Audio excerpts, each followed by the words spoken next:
𝐀𝐤𝐮𝐼. Madam President, Excellencies, ladies and gentlemen, I cannot help but reflect on the significance of this moment, as this will be my final opportunity to address the United Nations General Assembly as I enter the closing months of my presidency.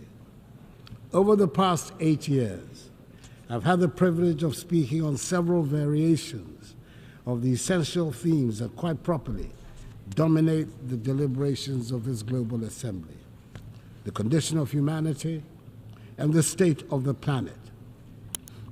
Serving the people of Ghana, and by extension those of West Africa, Africa, and the world, has truly been the greatest blessing of my life. Indeed, being here this morning fills me with both pride and humility. Pride in the limited progress we have made together as nations, and humility in recognizing the challenges that still remain. My time as president has been deeply fulfilling, and I'm profoundly grateful for the trust placed in me by my fellow Ghanaians. It has been an honor to serve them and to contribute to advancing peace, security, and development on the global stage. Mr. President, Madam President, I'm here with a heart full of hope, yet mindful of the great challenges that still confront us. As President of the Republic of Ghana and as a citizen of the world, I'm acutely aware of the shared responsibility we carry. Our work here is nothing less than shaping the future of humanity, a future that will affect generations long after we are gone. Leaving no one behind, acting together for the advancement of peace, sustainable development, and human dignity for present and future generations, reminds us that the decisions we take here will define whether we rise to meet the hopes of billions or continue to let inequalities and injustice persist. We owe it to those who look to this body for leadership, to act, and not just to talk. The world we live in today is a stark, unfortunate contrast of privilege and hardship. For too long, the voices of those marginalized, those left behind, have been drowned out. They constitute the bulk of humanity. These are the voices of the poor, the displaced, the vulnerable. We cannot, in good conscience, leave them behind. They should be at the center of our discussions and our decisions. Africa, in particular, knows the cost of being left out. Yes, we're a continent rich in potential and resilient in the face of adversity, but we have also been disadvantaged by a global system that has generally treated us as an afterthought. We've been viewed merely as passive recipients of aid rather than as equal partners in global progress. The well-meaning promises of assistance have failed to materialize to bring about the long-term change we so passionately need. Such aid as is offered often comes with strings attached, limiting our ability to shape our own futures. Africa is not a continent of despair. She's full of great possibilities. She's required, however, to chart a new course of development. Our young population is filled with energy, creativity, and ambition. The people of Africa are not asking for handouts. They're demanding opportunities in a new global architecture so they can have access to education, healthcare, and jobs to be able to build better lives for themselves, their families, and their descendants.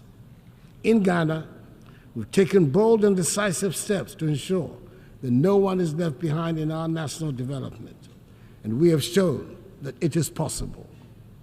Our flagship free senior high school policy has benefited 5.7 million young people, many of whom would have been denied the opportunity to learn, to dream, and to succeed.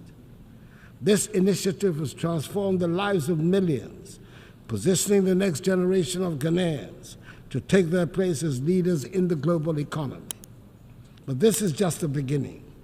We need a global commitment to ensure that every child, no matter where they are born, has access to quality education. A world where children are left unprepared for the challenges ahead is not a just world. Beyond education, we've also prioritized health care for our people.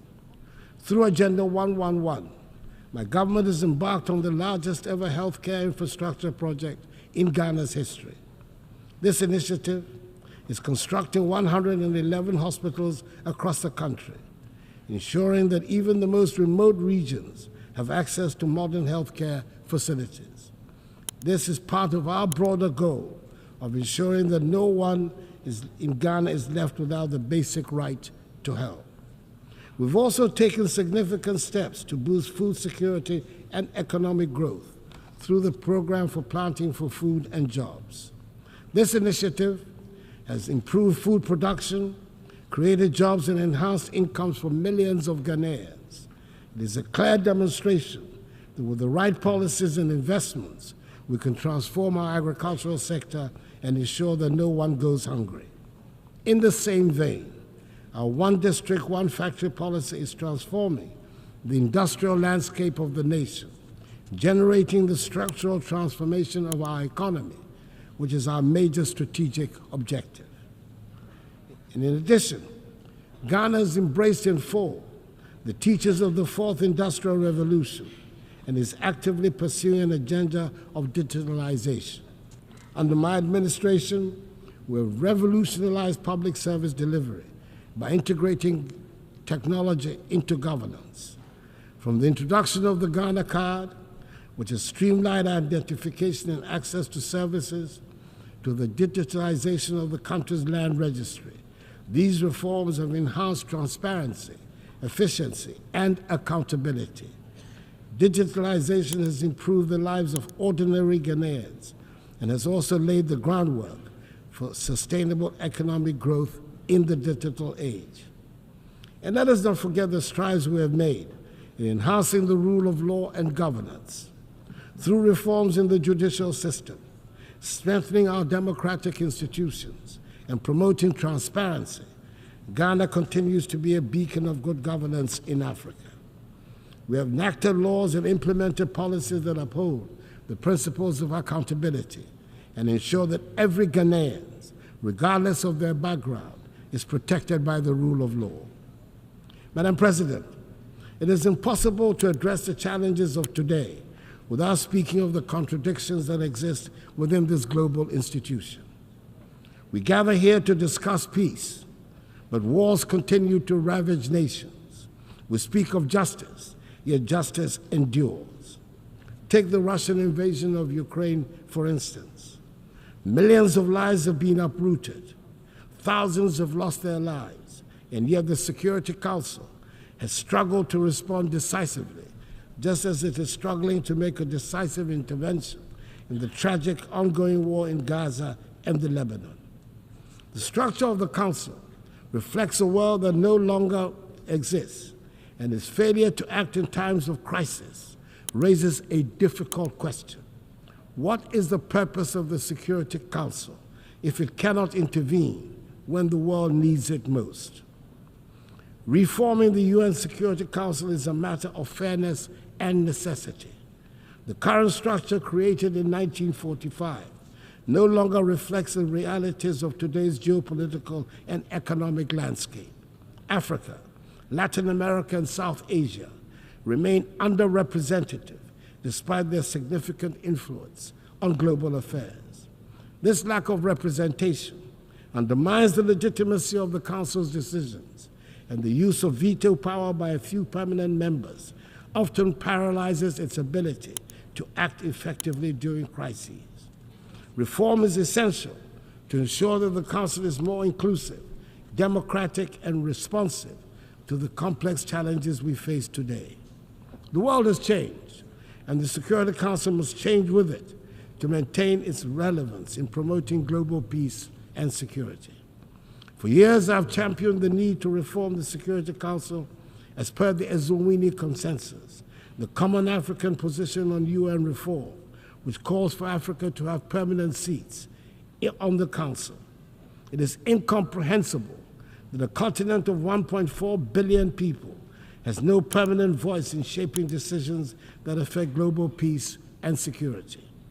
The time for half measures is over. We need a Security Council that is fit for purpose in today's world. It is heartening, however, that finally the demand for reform has found acceptance by leaders of 2 of the 5 permanent members, President Joe Biden of the United States of America and President Emmanuel Macron of France. Hopefully, the others will soon follow suit. We must also recognize that the fight for peace goes beyond government actions. It is a fight for humanity itself. In Africa, we have often borne the brunt of conflicts, sending our troops to peacekeeping missions with limited support from the global community. While I'm pleased to see the UN now taking steps to finance peacekeeping in Africa, an outcome of Ghana's presidency of the UN Security Council, we must go further. Peacekeeping alone is not enough. We must address the potential causes of conflict, poverty, inequality, and lack of opportunity. True peace comes from investing in education, healthcare, and economic development. However, peace cannot be imposed from the outside. It must be built from within. African nations must take ownership of their security, and the African Union needs to strengthen itself to be able to respond swiftly to threats. Madam President, as I speak today, ongoing developments in West Africa are deeply troubling. Military coups in Mali, Guinea, Burkina Faso, and Niger threaten the democratic progress we have worked so hard to achieve within the ECOWAS community. These coups are stark reminders that democracy is indeed fragile and must be continually nurtured. In Ghana, however, we will remain resolute in our commitment to democracy.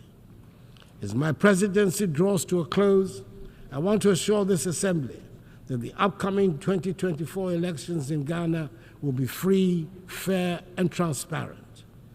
Ghanaians have demonstrated time and again in the last 3 decades their strong attachment to democracy, which they will not permit to be undermined. The Electoral Commission, supported by Ghana's security services, is well equipped to ensure that the will of the Ghanaian people is respected. Ghana has long been a beacon of democracy in Africa, and we intend to keep it that way.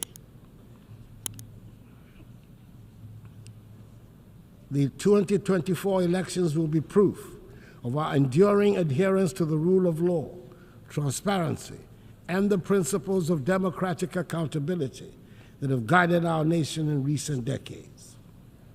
Madam President, we find ourselves at a pivotal moment in history. The decisions we make today will shape the future of our world. We can choose to act with courage, compassion, and a commitment to leave no one behind, or we can choose inaction and allow the suffering of millions and the degradation of the planet to continue. Let me end by reminding us all that the future is not something that simply happens. It is something we create. We have the power in this room to change the course of history. Let us not shy away from that responsibility. Let us act now, and let us act together. I wish you God's blessings in all your current and future deliberations, and I thank you for your attention. Watch TV, promoting sustainable development.